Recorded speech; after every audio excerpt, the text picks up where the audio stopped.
Terima kasih Anda masih bersama kami pemirsa, dan PBNU sebagai organisasi Islam yang terbesar di Indonesia. Apa sebenarnya yang diharapkan dari kunjungan Raja Salman ini ke Indonesia? Sebenarnya kalau hal yang lebih spesifik ya dari harapan kita terhadap kunjungan Raja Saudi Arabia datang ke Indonesia itu lebih kepada persoalan-persoalan yang terkait dengan bagaimana negara Arab Saudi sebagai negara kerajaan itu di satu pihak ya bisa lebih menghargai terhadap perbedaan paham keagamaan dan praktek-praktek keagamaan yang bisa dijalankan terutama ketika pada saat pelaksanaan haji dan umroh gitu kan.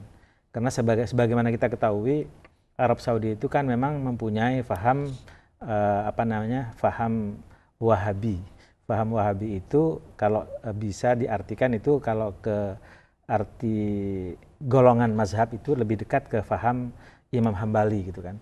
Sementara di Indonesia ini pada umumnya lebih banyak menganut paham ahli sunnah wal jamaah, mazhab syafi'i gitu kan.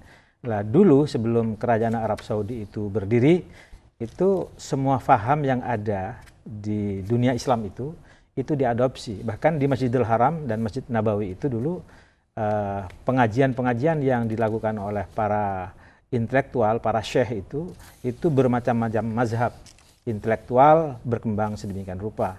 Tapi kalau sekarang kan semuanya itu hanya satu mazhab, namanya mazhab Wahabi itu aja yang diperbolehkan. Yang lain tidak boleh dipraktikkan di dua masjid Haramain itu.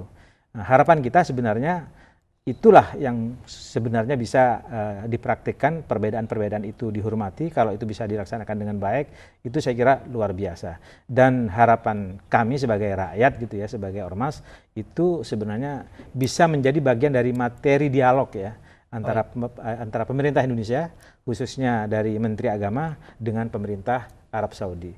Bagi kami ini karena ada satu misi sejarah. Kami pada tahun 1926 itu ada namanya Komite Hijaz.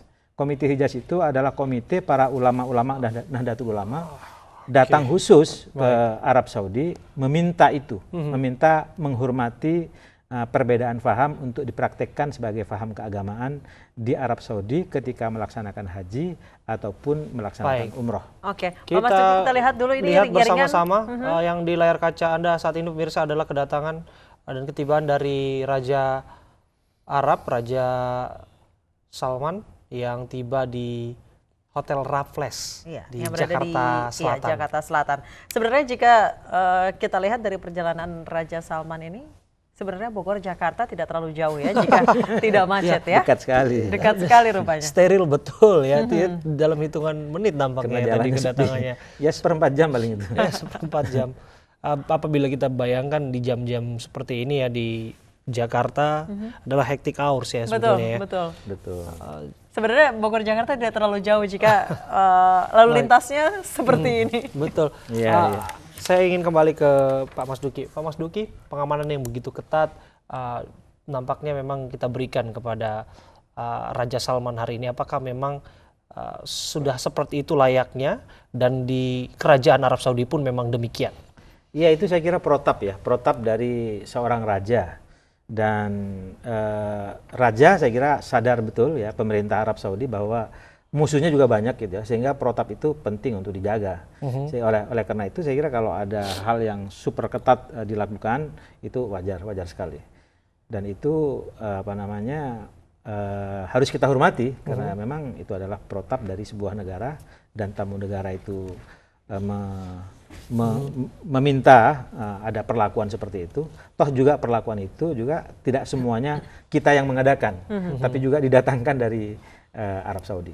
Jika kita bandingkan dengan kepala negara lain yang datang ke Indonesia, seperti beberapa waktu lalu, PM Jepang datang ke Bogor, ke Istana Bogor, penyambutannya tidak semeriah ini. Betul. Ini penyambutannya luar biasa sekali, persiapannya luar biasa sekali, sampai di DPR. Ini Mbak, dan tidak hanya ketika datang ke Indonesia. Ketika datang ke Perancis, ketika datang ke Eropa, pada umumnya juga sama. Luar biasa ya. Luar biasa sama.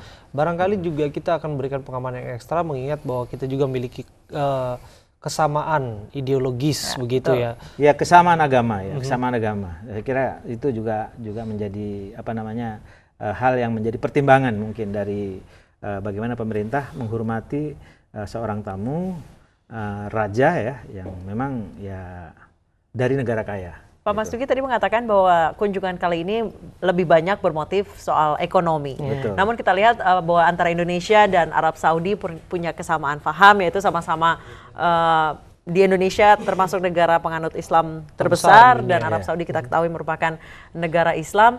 Mengapa baru sekarang Arab Saudi akhirnya melirik Indonesia setelah 47 tahun, Pak? Sebenarnya kalau melirik ke Indonesia tidak hanya sekarang ya, karena hubungan antara Indonesia dengan Arab Saudi itu sebenarnya sudah berjalan baik selama ini gitu kan. Tetapi bahwa Arab Saudi sekarang lebih melirik ke Asia itu memang ada beberapa sebab. Salah satunya memang tadi itu bahwa sekarang Arab Saudi itu punya problem ekonomi. Nah, problem ekonomi itu investasinya juga selama ini ada di Eropa dan di Amerika. Baik. Dan di Amerika sebagaimana kita ketahui saat ini prospeknya juga berat. Sentimen sentimen politik luar negeri Trump yang berimplikasi negatif ya. Sehingga dengan demikian Arab Saudi sekarang melirik Asia. Jadi yang dilirik adalah Asia, dan sebagaimana kita ketahui kunjungan kali ini adalah rangkaian dari sebuah kunjungan raja ke beberapa negara penting di Asia. Sehingga wajar kalau kemudian Indonesia dilirik sebagai sebuah kunjungan kenegaraan, karena pertama ini adalah negeri yang mayoritas Muslim terbesar, jumlah jamaah hajinya juga yang terbesar juga gitu kan.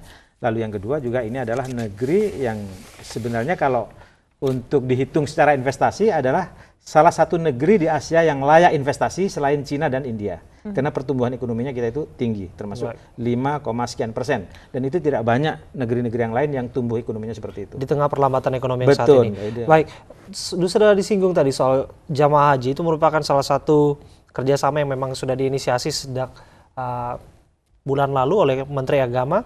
Dan saat ini kita mendapatkan bonus begitu, penambahan 10.000 kuota jamaah haji. Namun kita akan bahas saat lagi Pak Mas Duki, kita harus break sejenak. Pemirsa tetaplah bersama kami dalam My News Petang, kami kembali saat lagi.